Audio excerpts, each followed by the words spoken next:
Tamil plus பிரதான செய்தி அறிக்கையோடு இணைந்திருக்கின்றோம். செய்திகளோடு இணைந்து கொள்ளும் நான் ஸ்டெல்லா ரொபர்கினர். முதலில் தலைப்புச் செய்திகள்.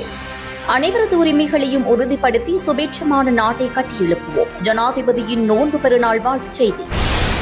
மின்சார கட்டணங்களில் மாற்றம், உலக சந்தை நிலவரங்களை தீர்மானிக்கும் அமைச்சர் நலிந்த ஜெயதிச விளக்கம். எரிபொருள் கையிருப்பு தொடர்பில் ஜனாதிபதியின் அறிவிப்பு. யாழில் மாமியாரை கொலை செய்து வீசி எறிந்த மருமகன், மகனின் முறைப்பாட்டில் வெளியில் வந்த திக் திக் தகவல். புத்தாண்டு காலத்தில் விசேட எரிபொருள் வெளியானது தகவல். இன்றும் நாளையும் எரிபொருள் உண்டு, பொதுமக்கள் அச்சமடைய தேவையில்லை, இலங்கை பெட்ரோலிய கூட்டுத்தாபனம் தெரிவிப்பு. மத்திய கிழக்கு போர் சூழல் இலங்கை பொருளாதாரத்திற்கு கடும் அச்சுறுத்தல், வைத்தியர் சமல் சஞ்சீவ எச்சரிக்கை. மத்திய கிழக்கில் தீவிரமடையும் போர் பதற்றம், ஐரோப்பிய முதலீட்டாளர்களை இலங்கைக்கு ஈர்க்க ஜனாதிபதியிடம் புதிய திட்டம் சமர்ப்பிப்பு. இந்திய பெருங்கடலில் ஈரான் ஏவுகணை தாக்குதல். இனி விரிவான செய்திகள். உலகெங்கிலும் உள்ள முஸ்லிம்கள் ஒரு மாதம் முழுவதும் நோன்பு நோற்று அதன் நிறைவில் தலைப்பறை கண்ட பின்னர் கொண்டாடும் ஈதுல் ஃபித்ர் பெருநாளானது இஸ்லாமிய நாட்காட்டியில் மிகவும் முக்கியத்துவம் வாய்ந்த ஒரு சந்தர்ப்பமாகும் என ஜனாதிபதி அனுரகுமார திசாநாயக்க தெரிவித்துள்ளார். நோன்பு பெருநாளை முன்னிட்டு அவர் வெளியிட்டுள்ள வாழ்த்து செய்தியில் இதனை குறிப்பிட்டுள்ளார். இஸ்லாத்தின் ஐம்பெரும் கடமைகளில் ஒன்றான ரமலான் நோன்பு உலக ஆசைகளிலிருந்து விடுபட்டு அர்ப்பணிப்பு மற்றும் எளிமையான வாழ்க்கை முறையை பின்பற்றுவதன் முக்கியத்துவத்தை பிரதிபலிக்கின்றது. ரமலான் நோன்பு முழு உலக சமூகத்திற்கும் மிக முக்கியமான மனிதாபிமான மற்றும் சமூக செய்திகள் பலவற்றை ஏந்தி வருகின்றன. பக்தர்களின் உள்ளங்களில் சக உணர்வை விதைப்பதே ரமலானின் உன்னதமான நோக்கமாகும். முழு உலகமும் கடினமான மற்றும் சவாலான ஒரு சூழ்நிலையை எதிர்கொண்டிருக்கும் ஒரு தருணத்திலேயே இம்முறை ஈதுல் ஃபித்ர் பெருநாளை நாம் கொண்டாட வேண்டியுள்ளது. ரமலான் மாதத்தில் கடைபிடிக்கப்பட்ட நோன்பு மற்றும் பிரார்த்தனைகளின் ஆசீர்வாதத்தால் இந்த இக்கட்டான நிலைமை விரைவில் நீங்கி அனைவரும் எதிர்பார்க்கின்ற அனைவரினதும் உரிமைகளும் சுதந்திரமும் பாதுகாக்கப்படுகின்ற அமைதி, சுபீட்சம் மற்றும் சகவாழ்வு நிறைந்த ஒரு உலகம் உருவாக வேண்டும் என நான் பிரார்த்திக்கின்றேன்.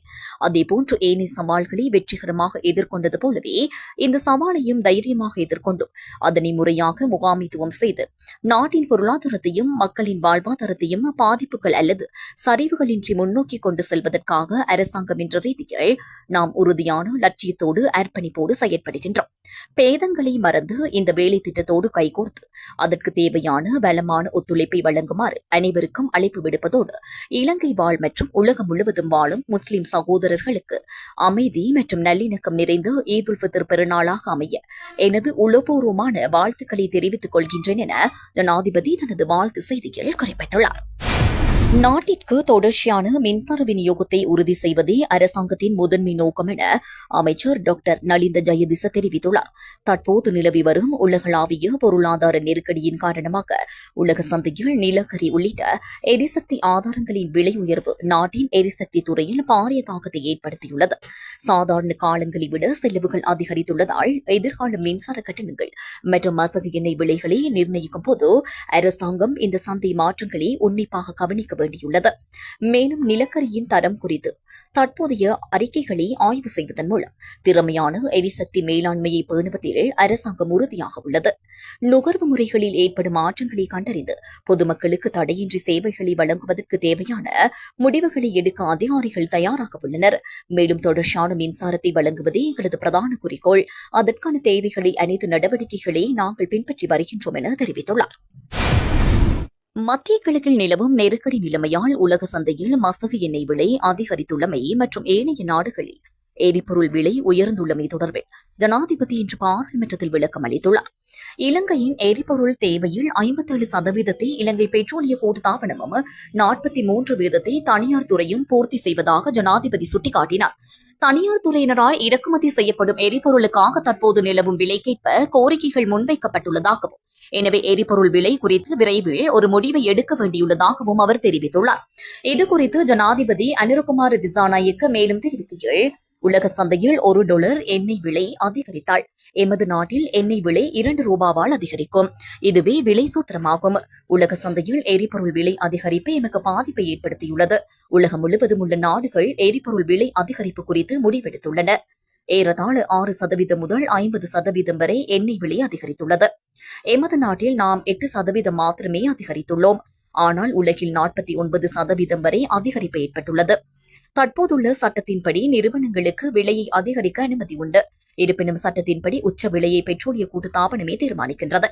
நாம் இந்த நிறுவனங்களோடு ஒப்பந்தம் செய்திருந்தாலும் சட்டத்தில் தேவையான திருத்தங்களை செய்யவில்லை. எரிபொருள் மூலம் எமக்கு கிடைக்கும் வரி வருமானம் 20 பில்லியன் ஆகும். கடந்த ஆண்டு டீசல் மீதான வரியூடாக எமக்கு 240 பில்லியன் வருமானம் கிடைத்துள்ளதாகவும் ஜனாதிபதி தெரிவித்துள்ளார். யாழ் பல்கலைக்கழகத்தின் பெண் விரிவுரையாளர் ஒருவர் மருமகனால் அடித்து கொலை செய்யப்பட்டுள்ளதாக தெரிவிக்கப்பட்டுள்ள நிலையில் அது தொடர்பான விசாரணைகளை போலீசார் முன்னெடுத்து வருகின்றனர். குறித்த சம்பவம் நேற்று முன்தினம் இடம்பெற்றுள்ளது. கணவன் மனைவி இருவருக்கும் இடையே விவாகரத்து வழக்கு நீதிமன்றத்தில் இடம்பெற்று வருகின்றது. இந்நிலையில் குறித்த விரிவுரையாளரான தனது தாயையும் தனது தங்கையின் கணவர் கடத்திச் சென்றதாக யாழ்ப்பாணம் போலீஸ் நிலையத்தில் விரிவுரையாளரின் மகன் முறைப்பாடு பதிவு செய்துள்ளார். இதுகுறித்து விசாரணைகள் செய்வதற்காக யாழ்ப்பாண போலீசார் பாண்டியன் தாழ்வில் உள்ள அவர்களது வீட்டிற்கு சென்றுள்ளனர். அங்கே வீட்டின் ஓடு கலற்றப்பட்டு கயிறு மூலம் வெளியேறியதற்கான ஆதாரமும் அறுக்கப்பட்டு தலைமுடியும் ஆதாரமாக கிடைக்கப்பெற்றுள்ளது. இந்நிலையில் போலீசார் விசாரணைகளை ஆரம்பித்துள்ளனர். அதன் அடிப்படையில் அவர்கள் பரந்தன் பகுதியில் உள்ள ஏடிஎம் இயந்திரத்தில் பணம் எடுத்தது தெரிய வந்துள்ளது. இதனைத் தொடர்ந்து திருகோணமலை பகுதியில் உள்ள எரிபொருள் நிரப்பு நிலையம் ஒன்றில் வாகனத்துக்கு எரிபொருளை நிரப்பியமை QR குறியீடு மூலம் கண்டுபிடிக்கப்பட்டுள்ளது. குறித்த எரிபொருள் நிரப்பு நிலையத்தில் உள்ள CCTV கேமரா காட்சிகளை அடிப்படையாக கொண்டு தொடர்ச்சியாக விசாரணைகளை முன்னெடுத்த போலீசார் நேற்று தினம் திருகோணமலை பகுதியில் வைத்து விரிவுரையாளரின் மகளான 19 வயதுடைய மனைவி மற்றும் 21 வயதுடைய கணவன் ஆகியோரை கைது செய்துள்ளனர். இதனைத் தொடர்ந்து அவர்களை யாழ்ப்பாணம் போலீஸ் நிலையத்திற்கு கொண்டு சென்று விசாரணைகளை மேற்கொண்ட நிலையில் விரிவுரையாளரான குறித்த பெண் மருமகனின் தாக்குதலின் போது உயிரிழந்த விடயம் தெரியவந்துள்ளது. மேலும் உயிரிழந்தவரது சடலத்தை எடுத்துச் சென்று யாழ்ப்பாணத்தில் உள்ள ஒரு இடத்தில் வீசிவிட்டு இருவரும் சென்றதாக விசாரணைகளில் கண்டறியப்பட்டுள்ளது. இந்நிலையில் குறித்த சடலம் எங்கே வீசப்பட்டது என்பது தொடர்பான விசாரணைகளை போலீசார் மேற்கொண்டு வருவதோடு அந்த சடலத்தை மீட்பதற்கான நடவடிக்கைகளையும் மேற்கொண்டு வருகின்றனர். தமிழ் சிங்கள புத்தாண்டு காலத்தில் தேவையான எரிபொருள் மற்றும் மின்சாரத்தை தொடர்ந்து வழங்குவது சாத்தியம் என்று எரிசக்தி அமைச்சர் குமார ஜெயக்கொடி தெரிவித்துள்ளார். தற்போதைய உலக நிலவரம் தொடர்பாக நேற்றைய தினம் நாடாளுமன்றத்தில் இடம்பெற்ற ஒத்திவைப்பு விவாதத்தில் பங்கேற்ற போதே அவர் இதனை தெரிவித்துள்ளார். எரிபொருள் இன்றும் நாளையும் வழமை போல் விநியோகிக்கப்படும் என்பதால் பொதுமக்கள் தேவையற்ற அச்சம் கொள்ள வேண்டாம் என இலங்கை பெட்ரோலிய கூட்டுத்தாபனம் தெரிவித்துள்ளது. முன்னதாக இன்றும் நாளையும் எரிபொருள் விநியோகத்தை நிறுத்தவுள்ளதாக பல தகவல்கள் வெளியாகியிருந்தன. இருப்பினும் அடுத்த வாரத்திற்கான QR குறியீடு இன்று நள்ளிரவு முதல் புதுப்பிக்கப்பட உள்ளதால் அந்த தீர்மானம் மாற்றப்பட்டுள்ளதாக இலங்கை பெட்ரோலிய கூட்டுத்தாபனத்தின் நிர்வாக இயக்குநர் மயூர நெத்திகுமாரகி தெரிவித்துள்ளார்.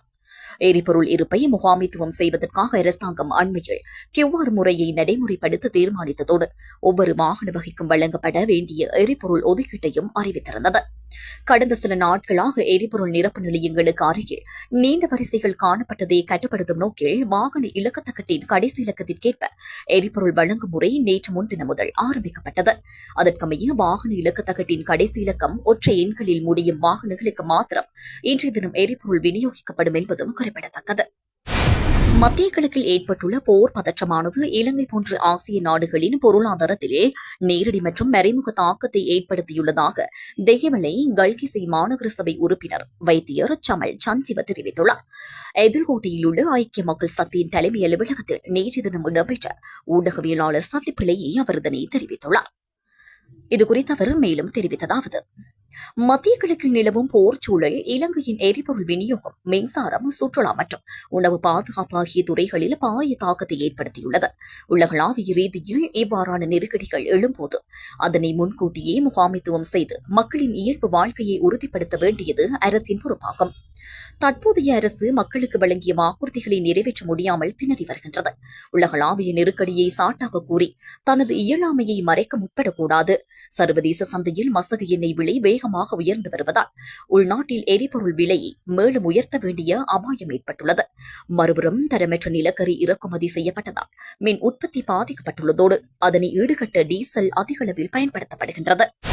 இந்திய பெருங்கடலில் அமைந்துள்ள அமெரிக்க பிரித்தானிய கூட்டு ராணுவ தளமான டியேகோ கார்சியா மீது ஈரான் ஏவுகணை தாக்குதல் நடத்தியுள்ளதாக அமெரிக்க அதிகாரிகள் தெரிவித்துள்ளனர். வால் ஸ்ட்ரீட் ஜேர்னல் செய்தியை மேற்கோள் காட்டி ராய்ட்டர்ஸ் இந்த செய்தியை வெளியிட்டுள்ளது. ஈரானிலிருந்து 2 இடைநிலை தொலைவு ஏவுகணைகள் டியேகோ கார்சியாவை இலக்கு வைத்து ஏவப்பட்டுள்ளதாகவும், எனினும் இந்த 2 ஏவுகணைகளும் இலக்கை எட்டவில்லை. டியோகா கார்சியா தளம் எவ்வித பாதிப்புக்கும் உள்ளாகவில்லை என்றும் உறுதிப்படுத்தப்பட்டுள்ளதாக தெரிவிக்கப்படுகின்றது. ஏவப்பட்ட ஏவுகணைகளில் ஒன்று நடுவானிலேயே செயலிழந்து வீழ்ந்துள்ளதாகவும், மற்றொன்றை அமெரிக்க போர்க்கப்பல் ஒன்று AM-3 இடைமறிப்பு ஏவுகணை மூலம் சுட்டு வீழ்த்த முயற்சித்துள்ளதாக குறிப்பிடப்படுகின்றது. இந்த இடைமறிப்பு முழுமையாக வெற்றியடைந்ததா என்பது குறித்த ஆய்வுகள் இடம்பெற்று வருவதாகவும் ராய்ட்டர்ஸ் செய்திகள் தெரிவிக்கின்றமை குறிப்பிடத்தக்கது. இதோடு இந்த செய்தி அறிக்கை நிறைவுக்கு வருகின்றது. தொடர்ந்து எமது யூடியூப் தளத்தோடு இணைந்திருங்கள்.